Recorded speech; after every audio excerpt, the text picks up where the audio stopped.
Shalom peuple de Dieu, shalom enfants de Dieu, je vous salue au nom de Jésus-Christ. Merci beaucoup, bien-aimés dans le Seigneur. Lelo nalingi to lobela temi moko oeza intitulé L'Éternel redresse ceux qui sont courbés.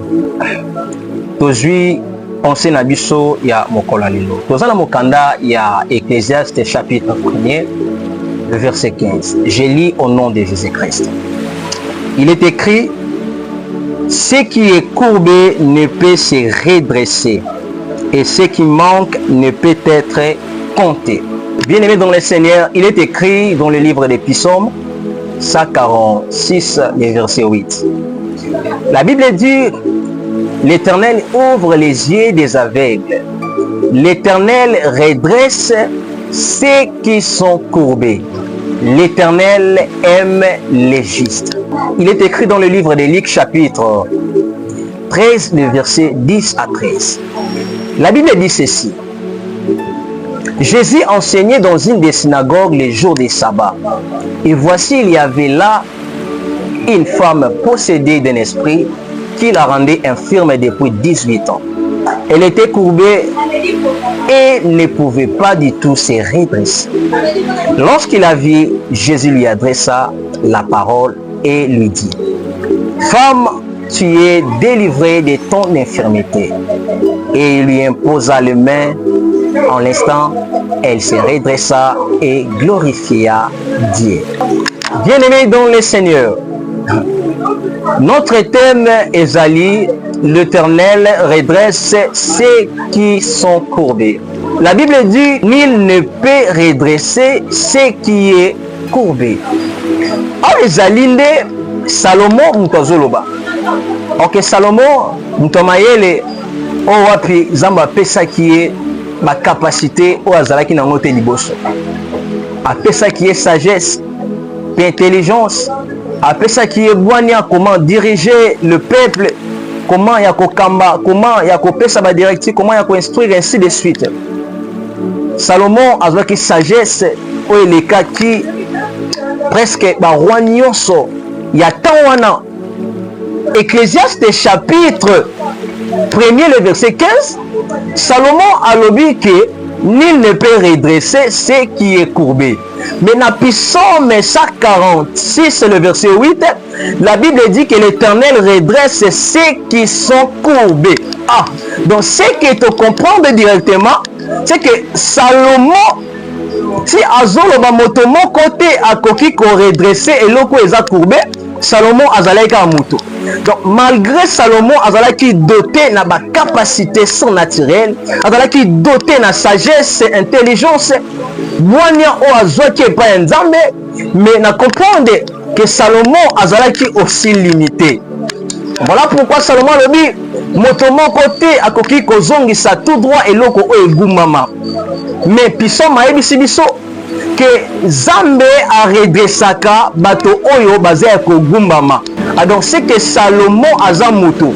Voilà pourquoi il dit que Salomon lokola mutu azan impossibilité ya ko redresser et loko eze ya ko tengama. Mais Zambé lokola Zambé azan la possibilité ya ko redresser et loko o eza courbé. Voilà pourquoi la Bible dit ce qui est impossible aux hommes est possible à Dieu. Et la Bible dit que rien n'est impossible à Dieu. Voilà pourquoi j'aimerais dire à une personne que loko batumomona est impossible na vie na yo, mais pas nzambe est possible.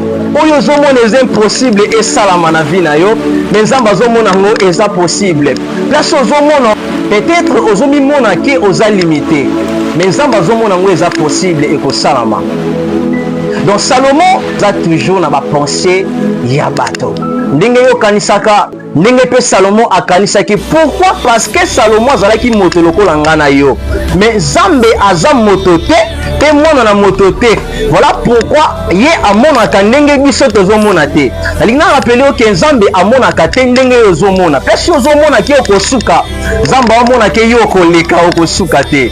Voyage ozomona ke yo okende te, Zamba zomona yo ke soko bandi voyage wana okende. Zamba amona ke visa wana okozwa yango. Oui, bien aimé dans le Seigneur, place aux hommes eza impossible na vie na yo, nzambe azomona ngo eza possible na vie na yo. Voilà pourquoi dans Luc chapitre 13, le verset 10 à 13, nous avons mwasi oyo azalaki courbé, la Bible dit depuis 18 ans. Il y avait un esprit qui la rendait infirme depuis 18 ans.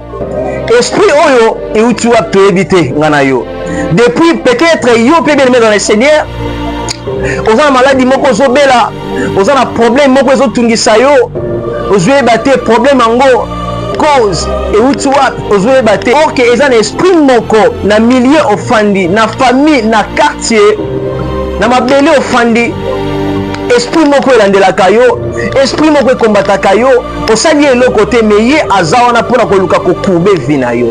Mwana mwasi oyo ya Luc chapitre 13 le verset 10 à 13 aza courbé, oui aza courbé, mais kokurbe oyo ya mwasi oyo ekoki kaka kosuka physiquement te, ekoki kolakisa aussi problème oyo ezotungisa yo wana olukaka solution nango ozwaka te. Bato basungaka yo bakabelaka yo bapesaka yo mbongo basilisaka problème te oyo etungisaka yo pendant bane ebele.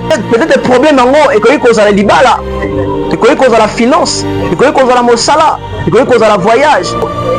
Balobaki yo ko voyager te vi na yo mobimba, yo kobala te vi na yo mobimba, yo kobota te vi na yo mobimba, eza kozala courbe. C'est-à-dire que ozolia ozomela parce que moi si wana abandi pe kolia abandi komela mais azalaki courbé. Mais lorsque akutani na Jésus-Christ, la Bible dit que Jésus-Christ a imposé le boko pe alobi que femme tu es délivrée de ton infirmité. Bisika bato balobi que non vina yo si le liwana. Laisse-moi te dire que vina si liwana te. Vina yo si liwana te. Pourquoi? Parce que tu as un Dieu au azali kona nyonso et son nom c'est Jésus-Christ. La Bible est dans la maladie mon côté oh Jésus-Christ alemana na yango. Abikisa toutes sortes de maladies. Abikisa bakanyonso tout. Pour dire que rien n'est impossible à lui. Le kola alemana ka mon côté na Bible, il m'a rappelé aussi que Zamba lemani kana yote, Zamba lembi opete. Puis ça est juste un temps. Puis ozo vivre oya bongisa pona yo. Parce bato bazo seka yo. Bato bazo seka yo. Na sambeli Zamba né au 2026. Bazala bato liboso. Oba obetelo maboko. Bazala bato liboso. Oba kolobaki non, vie na ye changer. Pourquoi? Parce que ozana nzambe. Et loko moko te nzamba lembe na yango. O eza impossible et pas ya bato, mais eza possible et pas ya nzambe. Tika ite nzambe a redressé o ezala ki courbé na vie na yo. Au nom de Jésus-Christ. Bien-aimés dans le Seigneur, l'Éternel, l'Éternel c'est Jésus-Christ. Jésus-Christ est le véritable éternel. Pourquoi? Parce que la Bible dit que c'est l'Éternel qui redresse ceux qui sont courbés. Tout le monde a en la Bible le véritable éternel, l'homme de Luc chapitre 13, le verset 10 à 13. Après avoir enseigné dans la synagogue, Azoya ko redressé. Moi si on a qui courbé depuis 18 ans. C'est que Jésus-Christ il est le véritable éternel. Le Kolaza le véritable éternel, alemana kamo côté na Bible, c'est-à-dire que Jésus-Christ a kolemana pe kanayote. Peu importe dire il y a problème na yo, peu importe dire il y a les kambuna yo, Zambe azana solution. Jésus-Christ azana solution à couper son problème na yo. Et lelo na ondi misama après avoir koyoka mateya oyo ozi solution à problème na yo. Yamba solution à problème na yo au nom de Jésus-Christ. Yamba solution à problème na yo au nom de Jésus-Christ. Bien-aimé kolongola foite, kolongola kondimate, ndima ke nzambe aza capable ya kopesa yo solution na problème ozanango. Ndima ke nzambe aza capable ya ko guérir maladie na yo oyo etungisi yo pendant batango ebele. Ndima ke nzambe aza capable ya kopesa yo voyage banda ko luka pendant batango ebele osala be fort na yo, mais au nom de Jésus-Christ eza possible voyage wana epesa mela yo. Au nom de Jésus-Christ, vraiment que Dieu vous bénisse. Que Dieu vous bénisse. Oui, c'est votre frère Jivency Loubaki Hachem, l'homme de Maombi, autrement dit, homme de la montagne. Nous avons bino kaka bo continuer ko s'abonner. Merci parce que tout moni abonné bazomata na sengi yope ko zappe chaîne yo te mais na sengi yo o s'abonner pour que on rataka exhortation te on rataka eloko moko te lorsque to koti vidéo ya sika pour on rater le côté. Na basali na Nzambe o ba ko inviter na montagne to ko prier en direct, s'abonner et partager chaîne oyo. Sunga bandeko ba rappeler pour ça ko yoka ba exhortation sunga bango enfin que bango pe ba s'abonner pour que biso nyonso to bénéficier o ezali na part ya Nzambe. To baki mois de mars o tozo kota tozo banda ba forte prière na biso na montagne bisika to priaka chaque samedi. Que kozala ba like to sengi bino bo s'abonner pour que bo rater et le côté to ko prier ensemble et le mona bino. Et longo na bana na Nzambe o balingaka losambo pe ko balingaka parole ya Nzambe.